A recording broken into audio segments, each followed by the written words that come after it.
Talk and rock radio, where friends meet at the intersection of life, inspiration, and music. Here's your host, Rick Kern. Welcome, everyone, to Talk and Rock Radio. Our guest today is an American pop singer and songwriter with numerous top 40 hits to his credit. In 1990, he composed the music for Evening Shade, an American television sitcom that aired until 1994 on CBS. In 1995, he launched the 52-episode children's series The Swamp Critters of Lost Lagoon, funded by his own money. In 1999, he was inducted into the Alabama Music Hall of Fame. Welcome, Bobby Goldsboro. Hello there. How's it going, Bobby? It's going great. I'm probably the best place in my life right now. Well, really am. You know, I've done a lot of talking to people and researched you and everything. And, you know, people our age are supposed to be winding down into the retirement mode, but not to sound too cliche here, you are busier than a one-armed paper hanger, man. Your discovery for being an oil painter has really become another separate profession, right? Yeah, it has. I started 15 years ago, and it's just something that I talked to my wife about for over 20 years. I said, one day I'm going to try oil painting. We'd play a concert somewhere, and we'd go to an art museum or an art gallery, and I'd look at the paintings, and I'd say, I want to give that a shot. I really think I'd enjoy doing that. And this went on for 20 years, and one day I said something about oil painting, and she said, you've been saying this as long as I can remember. When are you going to do it? And I said, when I turn 65, that's when I'll start painting. And it just so happened that the day I turned 65, I went out and bought canvases and oil paints and brushes and everything. I'd never done it in my life, and I just started painting, and I never dreamed it would turn into what it has. And it's something that I love now even more than the music, because I did the music for so long, and now I'm doing the oil painting, and I'm out every morning in my studio as soon as the sun comes up, and I paint till the sun goes down, unless we're going out of town for something. I just love it.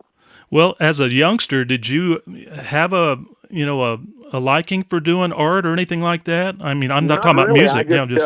I remember in school, in history and all of that, and when we studied the great painters, they were all oil painters, and I said, so I just, in my mind, if you were going to ever paint, oil painting is the top of that's the best you can do. And so when I started painting, I decided to go into oils. And so it's been a learning process. Obviously, I would try something, it didn't work. I'd try something else, and it did work. And I never took lessons, just like music. I still can't read music, but it worked out okay. And same thing with the art. It's trial and error, and you learn each time you paint something. And I started out, I was doing Florida scenes because I live in Florida, and I was Florida birds and landscapes and things. And then I started doing a lot of flowers, and then I branched out, and I remember my first art show was down in Orlando, Florida, at a big gallery down there, and it was a very successful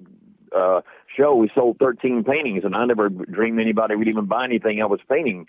So it really inspired me to do better and to keep doing it. And I was already loving it by that time. And so I had one guy come up to me at that first art show and said, I notice you do a lot of different things. You need to find one thing that you're good at and stick to that. That's what you need to do. Everybody was giving me advice. Well, I didn't stick to that because to me, there's 8 million things out there to paint, and why stick to one thing? And that's why and if anyone goes to my website, bobbygoldsboro.com, there's about a dozen pages of paintings, and they're everything. I have a wildlife collection. I've got a hummingbird collection, the American West collection, butterflies, just everything you can think of, a lot of still lifes. And that's what I love doing. I think if I painted just one thing, I would get bored with it. Well, you're so precise. I mean, I look at your art, I've got to tell you, my wife's an artist as well. And she's been doing it a long, long time, a lot longer than you have. But the thing is, the quality of what I'm looking at here, when I look at your animals, I mean, like the elephant, it just blew me away when I saw that guy, Well, that's the thing I always wanted. I said, if I ever want to paint, I've always loved realism. And It's called representative art, and that's what when I'm painting something, I don't want you to have to guess what it is. And I love doing the detail. I love doing the shading on an eyeball of a grizzly bear, things like that. I love doing that instead of, I have nothing against impressionist paintings, but they're an impression of what you're looking at. I mean, from a distance, they look like a photograph, and you get up close, and they're blurred. And I like to be able to see the detail up close or at a distance, and that's why I started doing realism. Give me an idea, Bobby. The elephant that I'm referring to, I'm trying to remember the name of him, but Out of Africa. Out of Africa. I've done several elephants, but I think the one you're talking about is called Out of Africa. Yeah, he's gorgeous. And how long did it take you to complete that particular one? I've been asked that so many times about different paintings, and I don't think to this day I've ever started a painting and worked on it every day until I finished it, because I'll have to my wife and I have to go out of town or something, or I used to, until I stopped doing concerts, I would be in the middle of a painting and we'd go out on the road for a week or two, and then I would start working on the painting when I got back. So it's hard to say. That one probably took 2 to 3 weeks, I'm guessing, and of 6 to 8 hours a day. But I go in. It's just like I'm working on a painting right now. There's a lady who is a dear friend, and she has had me. I can't even count the paintings I've done for her, and she has done so much to help me as an artist, because she'll have an idea for a painting, and she'll say, "I want you to do a painting of da da da da da," whatever it is.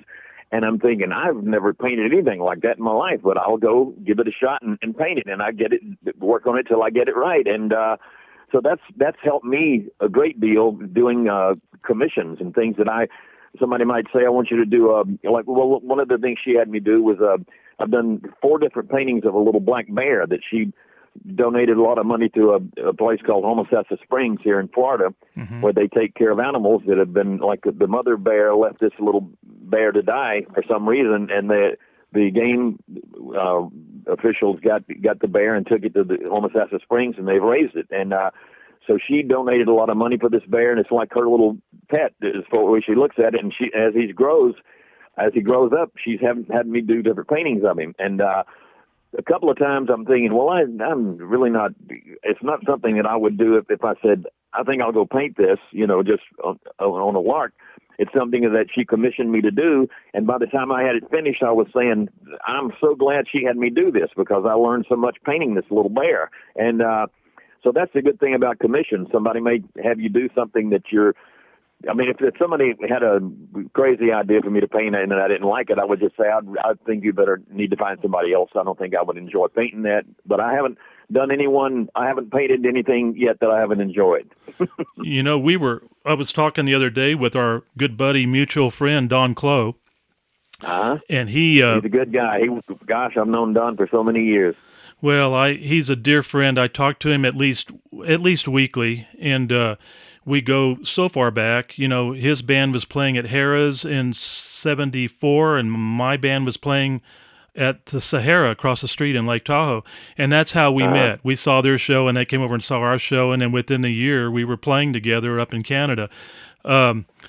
He's an amazing guy, and I got to thank Don for making this happen for you and I today, because without that friendship, I wouldn't have my new friend in Bobby Goldsboro. So, but well, I'll tell you, Don was a good guy and a very talented guy, and I was happy when he called me and asked me about doing your show, and I said I'd love to. So here we are. Well, and you were instrumental in helping him with the Working Man's Prayer. That was a great recording that you produced for him, and I think that was back when you had Viking, right?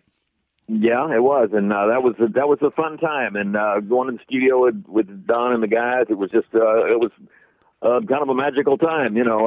I remember everything about it. It was he's just really a very talented guy. I'm going to be doing a show with him in the near future, and we're gonna play that song that you did for him, and I really am proud of that medley, especially with the "I Believe" part at the end. I really that was one of my all-time favorites. I know that was one of my parents' favorite songs too. So I'm sure they'll be looking down, smiling when I play that song, because it's a great one.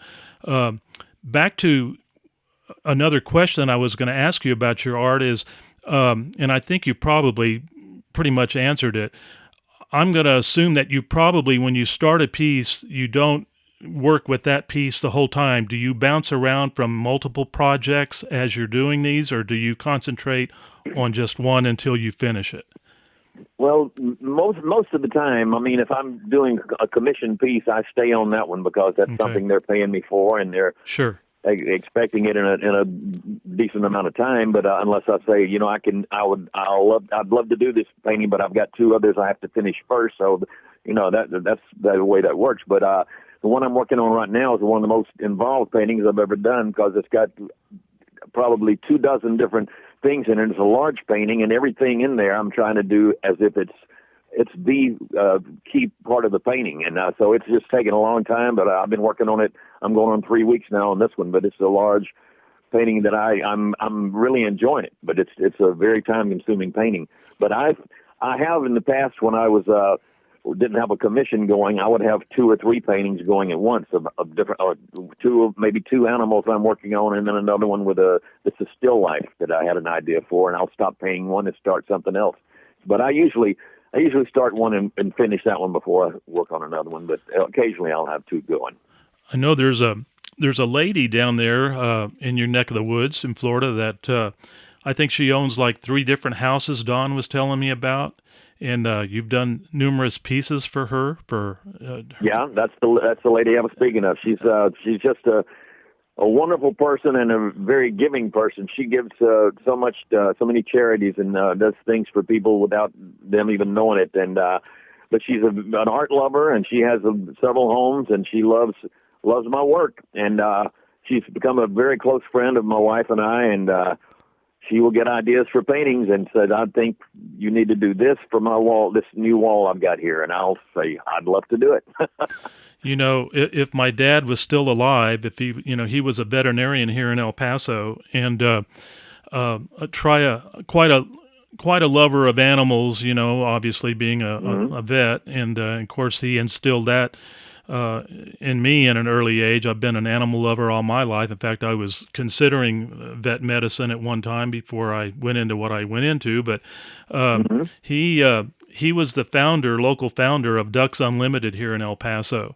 And, oh, wow. And I know after seeing your art, if Dad was still alive, he would have definitely been getting with you to help out with his annual fundraisers and everything that he does.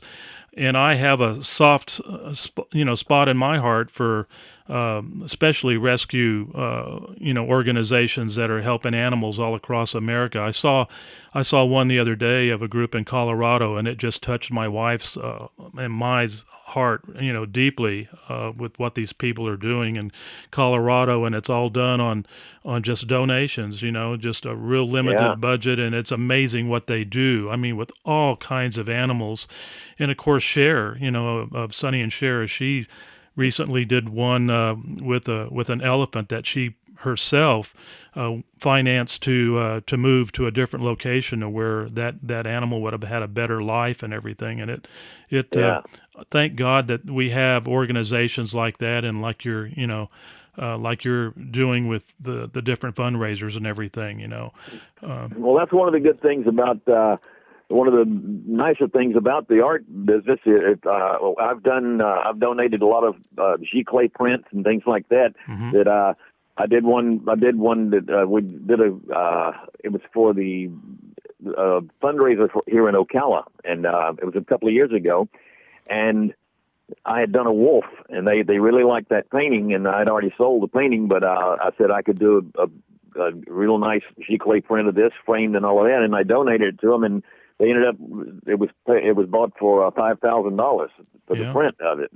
And it raised money for them. So I said, that's money that didn't take anything out of my life, and it didn't take a day out of my life to do this. It was something I enjoyed doing, and I donated this thing, and it turned out to raise $5,000. So that's one of the bonuses of the business, and I love it. That's great, and I'm glad to hear that you do the commission, paintings as well. Our son is a photographer for Getty Images, and he's doing a lot of he's worked all over the country, but and he's been very successful in his art or his photos being in all the big magazines and everything, and I'm sure you've even seen some of them. But Probably so. do you ever do any commissioned art for like rock stars and things like that? Have you done any of those? Well, I did. Ray Stevens has opened his nightclub in Nashville Sure. a couple of years ago, and he contacted me. I've known Ray for years. In fact, he sang on the first record I ever recorded. He sang harmony with me, and he's been a dear friend for 50 years. And he called and said, "I want you to do a life-size painting of me on stage to put in my new nightclub." And so it took about 6 months before he got the picture that he wanted me to do, and it was.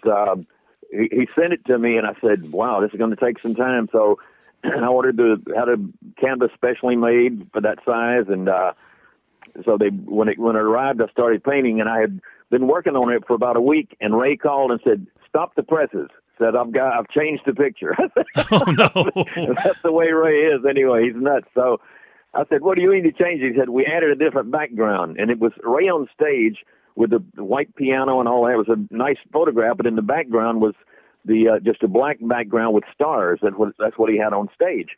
And he said they superimposed a shot from like outer space looking back at the Earth, and and that's what he wanted, the whole world in behind him. And so I had to change it around, and that painting is now hanging in his nightclub, and I named it Ray Stevens, Way Out There. Yeah. I've seen it. It looks like he's out in space. I've seen it, and it's fantastic. And you're right, it's large. Yeah, it's a big thing. It's life size, and I had to rent a van. My wife and I drove to Nashville with this van because I didn't want to ship it up there. I was worried that it might get damaged or something. So I laid this thing in this big van, and we drove to Nashville, and Ray and everybody was there waiting when I drove in, got in late that afternoon, and we brought it inside, and the next day we had a crew out there to hang it, and it was a pretty big undertaking to get the thing. I had the frame shipped separately, so we had to put it in the frame and then get like 6 guys to lift the thing to put it up in, but it looks really good in his nightclub now. Oh, I bet it does. I was going to ask you, there was a piece that you did, and I don't know if it was a commission piece or not, but I heard that it went for $300,000. What was that one of? Well, that's one I would like to find out about. No, I haven't had one that went for that. I did a commission for it's called the Martini Glass Celebrity Martini Glass Association down in Naples, Florida. It's a thing that they have celebrities from like Derek Jeter and movie stars and actors and singers will autograph a martini glass, and then an artist will design that glass around their career. And the Derek Jeter glass was gorgeous and had all this stuff in it and all things around it, with the New York Yankees and all of that. So they called and asked me if I would consider doing a glass myself and painting. I said, well, I've never painted on glass, but I'll see what I can come up with. So I did the martini glass that had, with my career, I had a miniature album on the bottom of the thing, and I had this butterfly that I had painted. I did this butterfly on the glass, and I had 2 paintbrushes in there, and they were mounted in there. It was a very well done thing, and the glass went for $13,000 at the auction. Oh. So they asked me if I would consider doing a painting for the next year to auction off. So I did a painting. It was for they raise money for the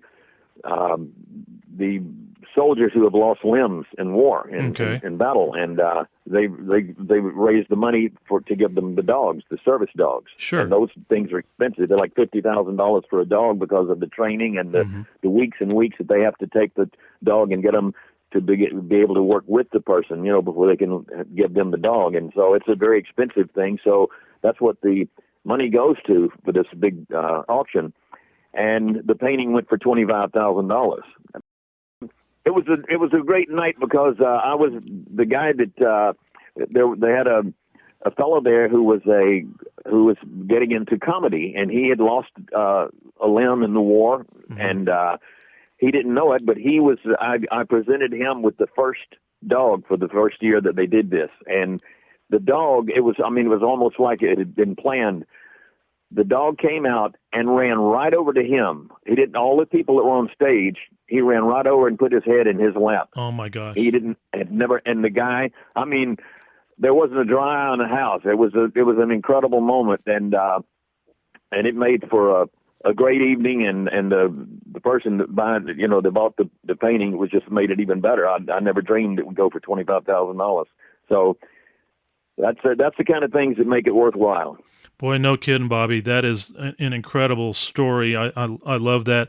You mentioned Naples, and when we were traveling on the road, that was one of our favorite areas. We played the Marco Island Hotel at that time. It became a Marriott after that. But in fact, Don in his band Command Performance, they played the same room that we played there, and what a gorgeous place. You can go to my site on Facebook, just Rick Kern on my site, and see a photo that I reposted today that I shot right after one of your famous Florida rainstorms down there. We went out there, and the sun was getting ready to go down, but we just had a huge storm, and my wife and I went out on the beach there, and I snapped this photo and had it printed with Cibachrome. I don't know if you're a photographer and know what that is, but it's a printing process. The inks they use, they'll never fade or anything. It's really a cool process. But I reposted that photo. I'll send it to you after we get off this call. Okay, yeah, I'd like to see that. Oh, it's true to how it looked. I mean, the colors were so vivid, and it just looked.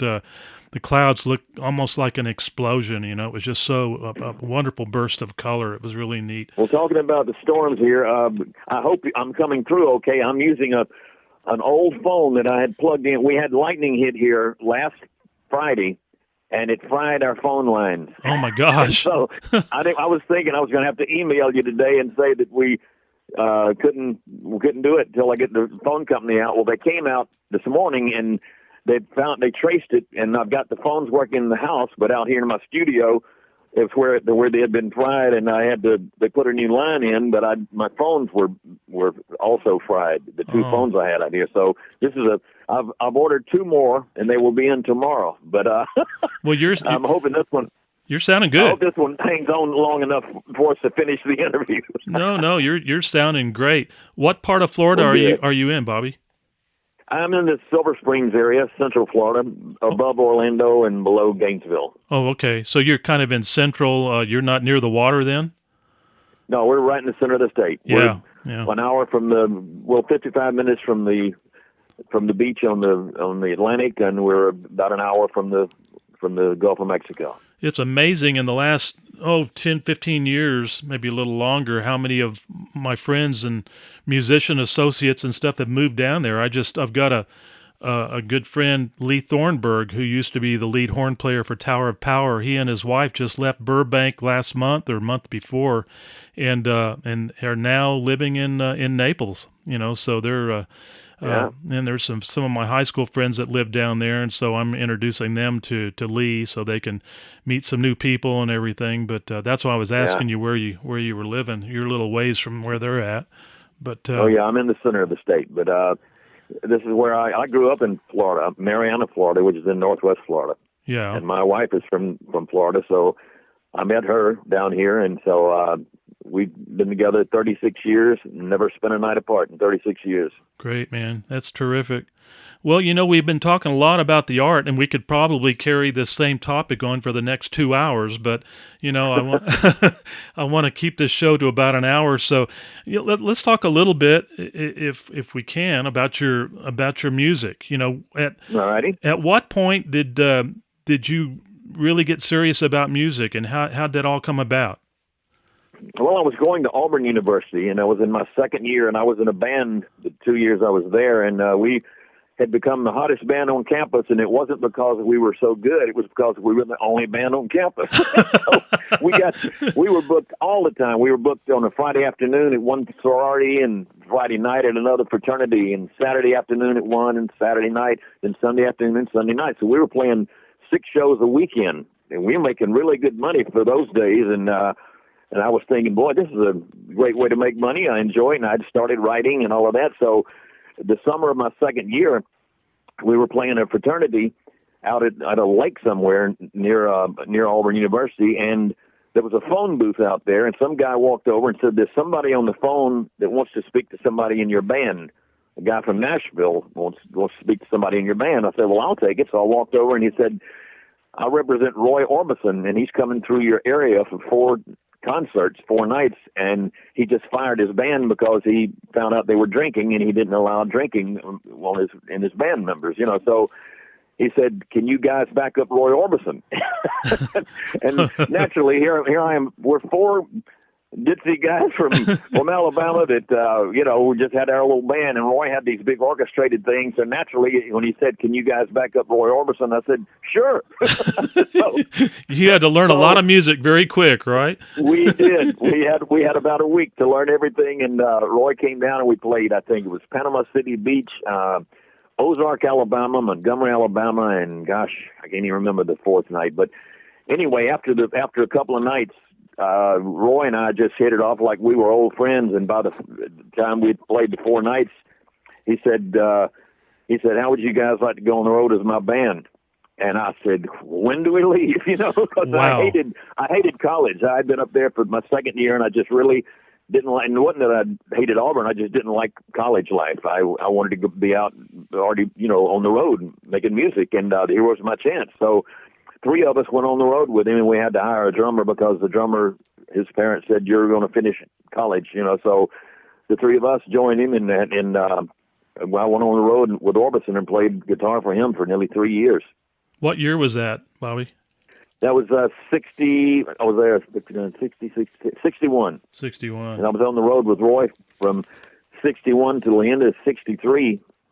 So it was just about right at 3 years. And in fact, I toured. Roy took me to England for the Beatles tour. Yeah. Roy had never played England, and the Beatles were going to open for Orbison. And by the time we got to England, the Beatles had become the biggest thing in the world. So what they did, they had Orbison close the first half of the show, and they'd have an intermission, and then the Beatles would do the second half of the show. And Roy would still do, like, as big as the Beatles were, and it was pandemonium everywhere. There was riots, and people, the streets were packed, and people going crazy and screaming. But Roy still would do 2 and 3 encores every night before the Beatles came out. That's how big he was and how great he was. So I got to tour around with the Beatles for 2 weeks on the bus, and had a ball and got to know them very well. And so after it was the last night of the concert tour over there, and I had a record that was released over here that was getting on the charts. See the Funny Little Clown was becoming a hit over here.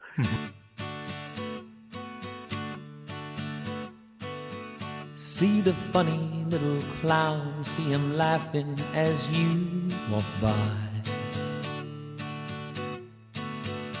Everybody thinks he's happy 'cause you never see a tear in his eye. No one knows he's crying, no one knows he's dying on the inside,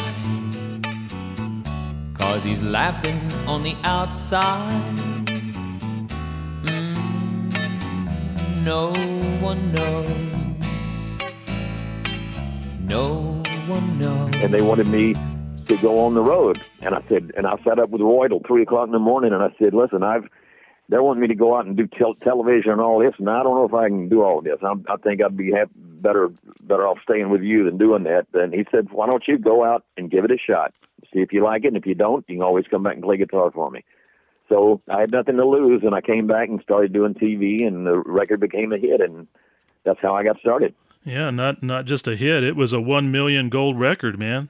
1964. Yeah, it was a big record, and I was surprised. I loved it, but I was thinking, man, I got to go out and I got to get a band and I got to do all this stuff, But that's the way things work out. Just if I hadn't been playing that show out at for the fraternity on a Sunday afternoon at Auburn, they would have probably called somebody else, and I would have never met Orbison and never gone on the road. So these are the things that I've been blessed my whole life being at the right place at the right time, and that's a perfect example of it. Well, in the music industry, that's what a lot of it is. I mean, I got quite a bit of that myself when we were out in L.A., and of course we didn't head out of El Paso to L.A. until 73, because kind of the same thing. My wife wanted me to finish college, so I did, and then we put everything in beacon storage and headed to the left, So, but I was going to ask you, while you were doing the Orbison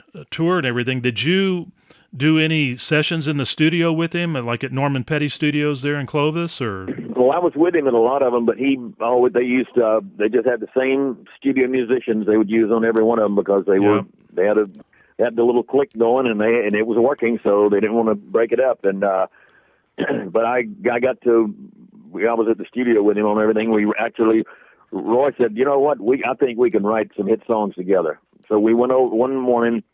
I went out to his office, and from 9:30 till noon, we wrote 4 songs, and I don't think there was a bad one in the group. And Roy said, we're going to write more hits than you can imagine. And his publishing company would not split publishing company with you. I was writing for United Artists, right. And his publishing company, Wesley Rose, would not.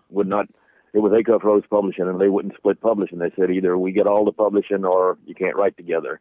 And which was, to this day, it's one of the dumbest things I ever heard of. But so we didn't get to write together anymore. Oh, that's a shame, man. And I just know we could have written some really good songs. What a unfortunate lost opportunity there. Wow. I believe that.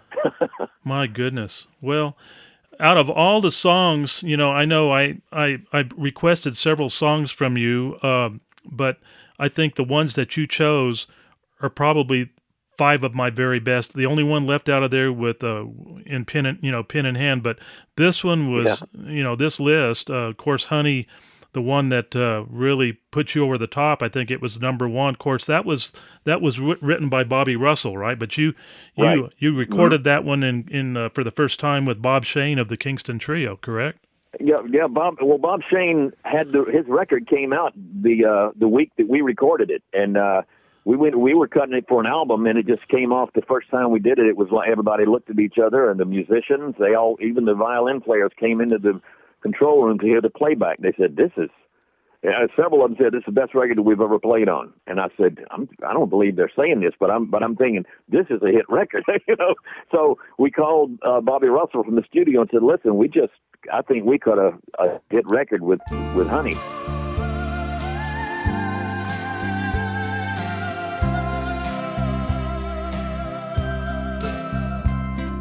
See the tree, how big it's grown, but friend, it hasn't been too long. It wasn't big. I laughed at her and she got mad. The first day that she planted it was just a twig. Then the first snow came and she ran out to brush the snow away so it wouldn't die. Came running in all excited, slipped and almost hurt herself, and I laughed till I cried. She was always young at heart, kinda dumb and kinda smart, and I loved her so. And I surprised her with a puppy, kept me up all Christmas Eve 2 years ago. And it would sure embarrass her when I came in from working late, 'cause I would know that she'd been sitting there and crying over some sad and silly late show. And honey, I miss you, and I'm being good, and I'd love to be with you, if only I could. And he said, well, Bob Shane's record came out this week. And I said, well, man, I don't want to come out on top of his, but he said, I'll tell you what, why don't you give it 2 weeks? And if nothing happens with the Bob Shane record, you can come out with yours. And I mean, once the record was out, we didn't have to wait 2 weeks, but we did that. It took that long to get the thing pressed and all of that at the time anyway. And we came out with our record a little bit over 2 weeks after Bob Shane's record, and I had the hit instead of Bob Shane. And I really think if he had sung on my record and I'd sung on his, he would have had the hit because of the arrangement and all and the high voice on there. And Don Tweedy, who wrote this arrangement, with the violins, and he kept it very simple. And Bob Shane's record had a lot of drums going on. It was a little busy and a little, it was just the mood of the record. And I think that's the key to that whole record was the Don Tweedy arrangement. Sure. And, it was just a one of those magical moments, You bet. Now, Little Things that you did in 1965, was that an original that you did? Yeah. Okay. In fact, I had written the song, and I was going to record it in about 10 days, and Pretty Woman came out, and I heard it on the radio, so I called Orbison, and I said, man, I just heard Pretty Woman, and that's going to be the biggest record you ever had. I said, I love the 4/4 beat that you've got on that. I said, I just wrote a song that I'm recording in about 10 days called Little Things, but I had put a 2/4 beat to it. I said, you mind if I put that same beat to it? He says, be my guest. So I did the boom, boom, boom, boom, the 4/4 beat to it. And I love it. To me, that's what made the record,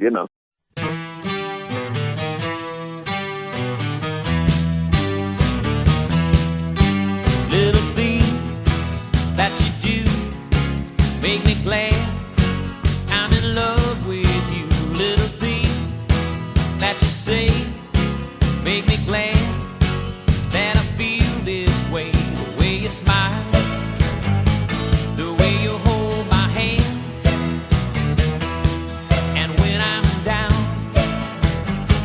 you always understand. You know I love those little things in my ear that you say when there's no one near. Little things that you do let me know that your love is true. When we walk, you like to hold my hand, and when we talk, you tell me I'm your man. You know I love those little things that I hear, the little things you whisper in my ear. It became the biggest seller Until Honey. That was the biggest selling single I had, Until Honey. Being a drummer, I really like that beat. It's a good one. Thank you. Yeah, it's a great one. The Watching Scotty Grow. Talk a little bit about that one. Now, you did that one in 1970. What can you tell me about 71. that? 71. Yeah, okay. well, I was out taping some television shows for a week out in Los Angeles, and there was a clothing store I used to go in when I would go out there and buy shirts and shoes and stuff like that. And I was in there, and a friend of mine, Jerry Fuller, who was a record producer and a songwriter, and he was in there, and he hollered across the store, and I saw him, and we started talking. He said, I was talking about you just yesterday. Do you know Mac Davis? And I said, well, I know who he is. I've never met him. He said, well, Mac pitched a song for Andy Williams. Jerry Fuller was producing Andy Williams. And he said, and Mac pitched this song called Watching Scotty Grow. And I said, I really don't think it sounds like an Andy Williams song. He says, that sounds like a Bobby Goldsboro song. He said, you ought to give Mac a call and have him play it for you. So he gave me his phone number, and I called Mac that day, and I was staying at the Hollywood Roosevelt Hotel. And he came over, and we sat there and played songs for about 3 hours. And I said, play me this Watching Scotty Grow that he told me about. And he played it for me. I said, I love it. I said, I'd love to cut it. And he said, in fact, I said, my son's name is Danny. Can I change it to Watching Danny Grow? He says, man, I wouldn't be able to go home if you changed it. The kid wouldn't forgive him. So I said, all right, we'll keep it as Watching Scotty Grow. And I came back and recorded it, and it turned out to be a huge hit. So.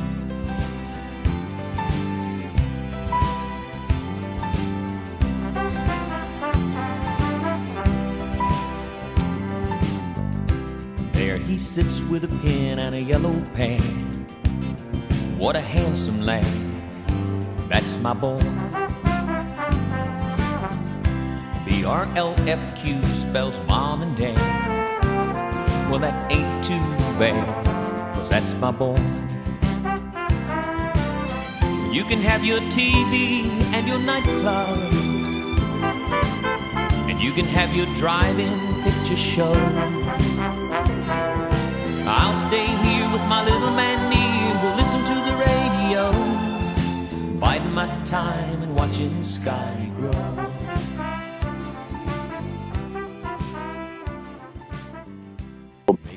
That's, again, being at the right place at the right time. Had I not gone to buy a shirt that day, I probably wouldn't have the song. Yeah, interesting. Now, you had mentioned earlier, Bobby, that you don't read music. As a songwriter, tell me a little bit about the process that you go through, since you don't, can't read music and everything. How do you go about doing that? The thing is, when I write a song to this day, I already, by the time I finished it, I know the arrangement. I hear the violin lines. I know what the piano should do and the bass line and things like that.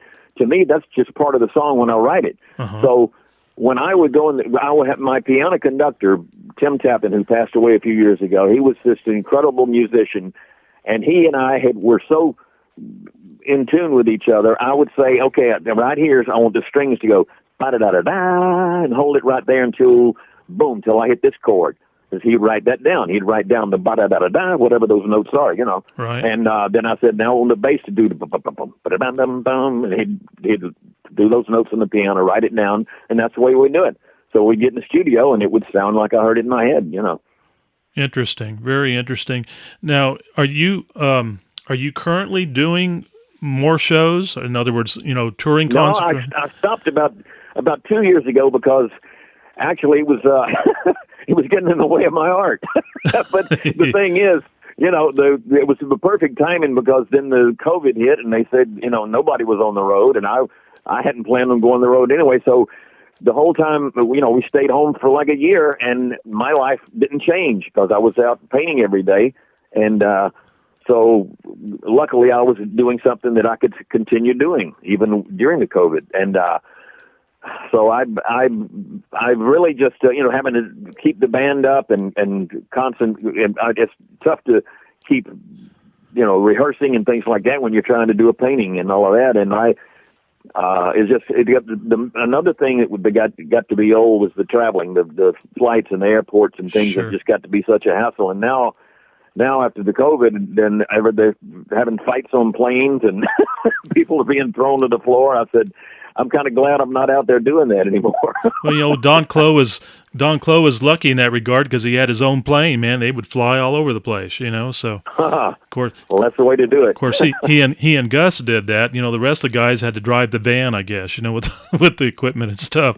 But that's interesting how it worked out for them. But and of course with the COVID, like you said, that your timing is phenomenal. You've been blessed all the way around with being in the right place, right time, and even with the COVID, that shut everybody down. I know, and I kept right on.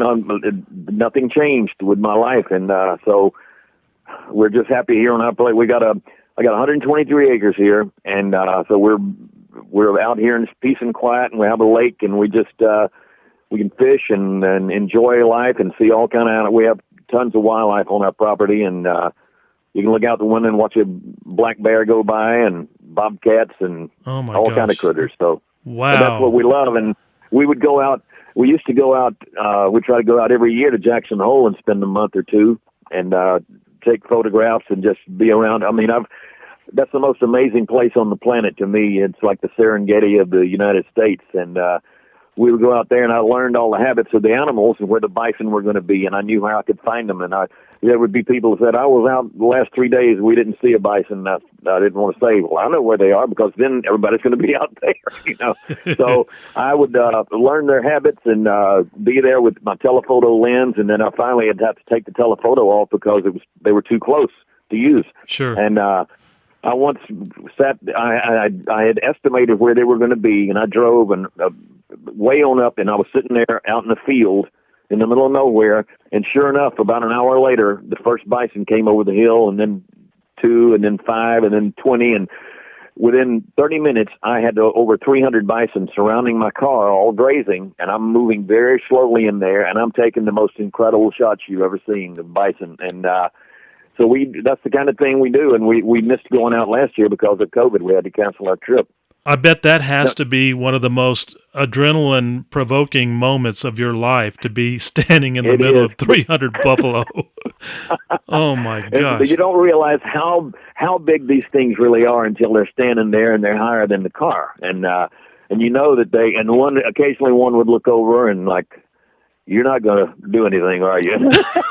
Because they could, one head swoop and they could flip the car over. And so I mean, it was just an amazing moment. And I've got a painting that's on the first page of my website called Sagebrush and Thunder, and it's a bison up close. And it's one that I took. I was probably 6 feet from him. And just after I took the picture, on the click of the picture, he just slowly turned his head and looked at me like, don't do that again. So he had that look on his face like, you don't want to mess with me, and I didn't. So he wanted I've got some great.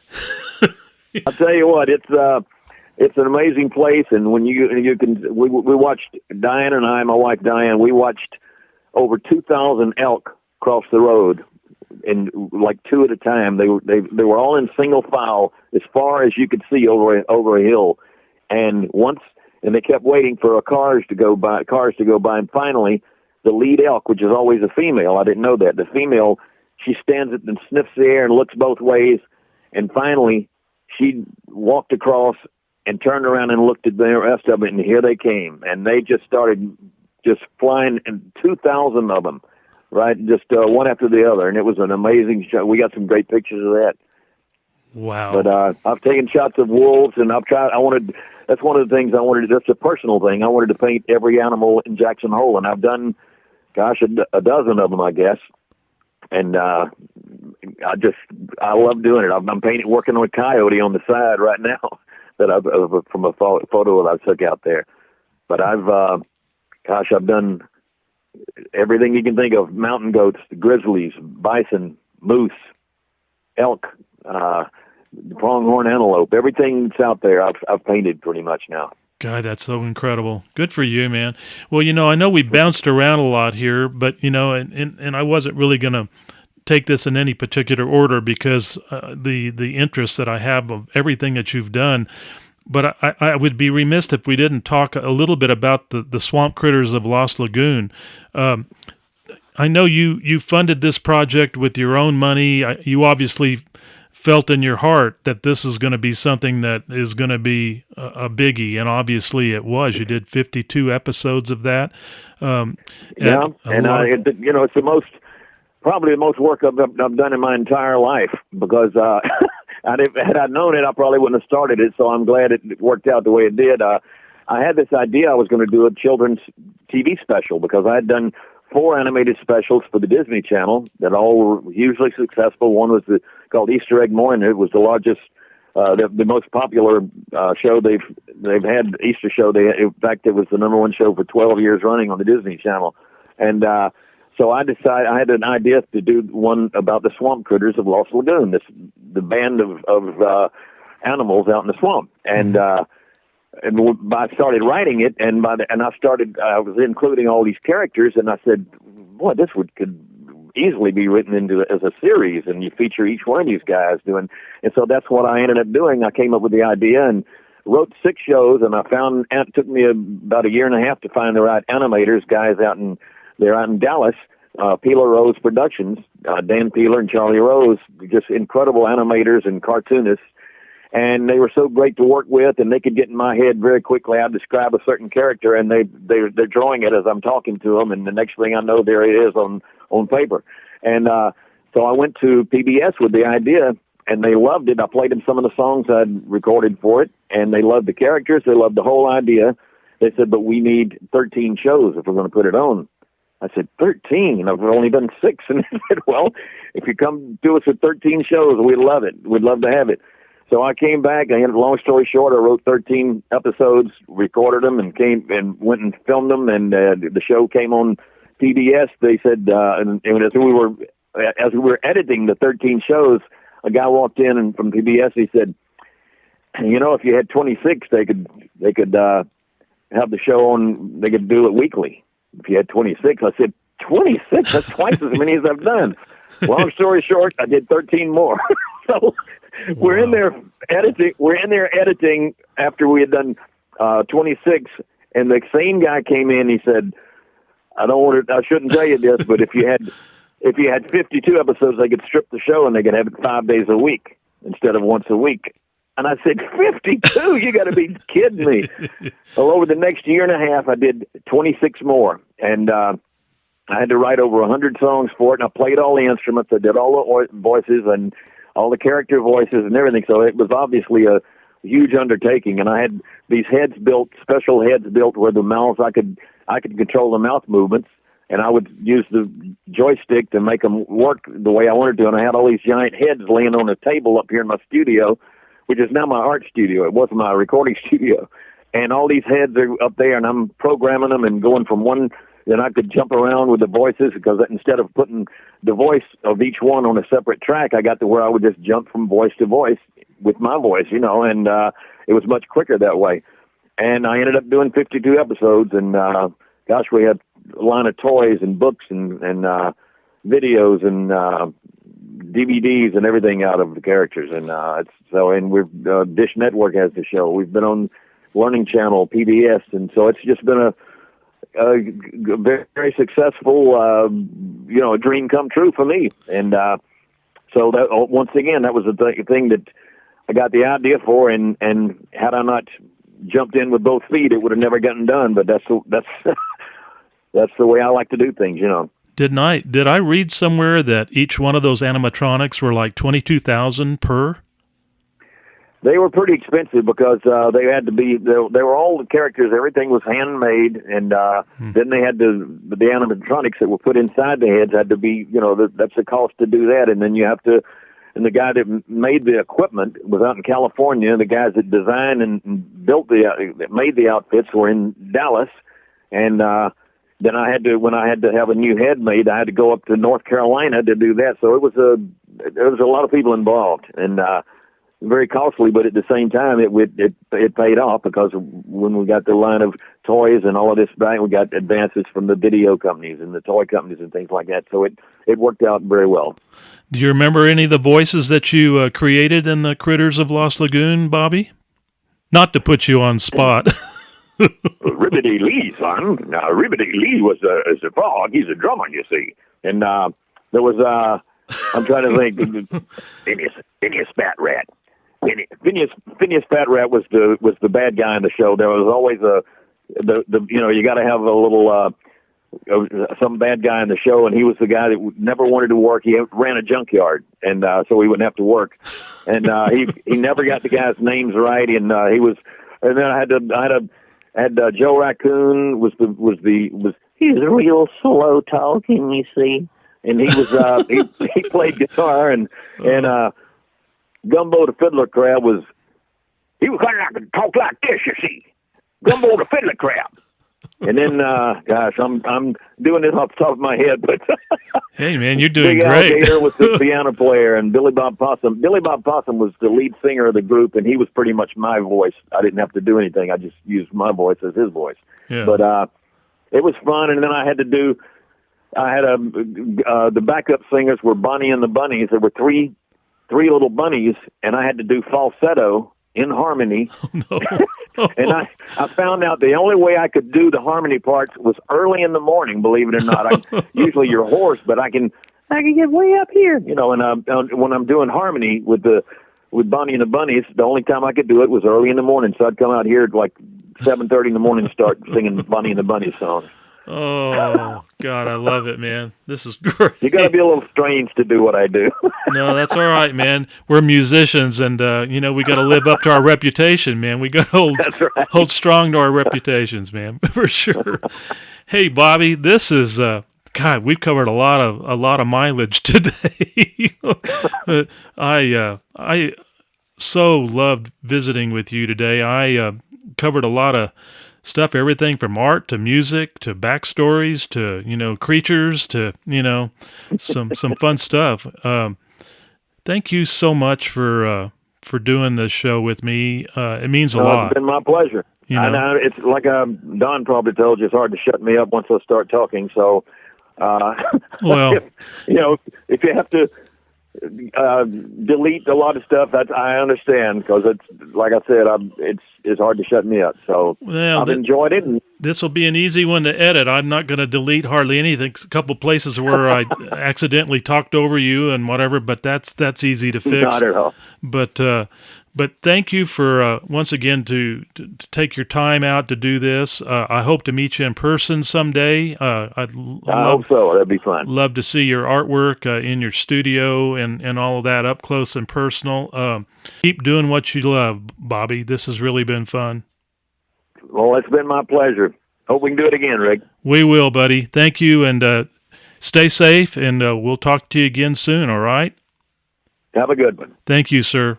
We appreciate it. Bye-bye. Bye-bye now.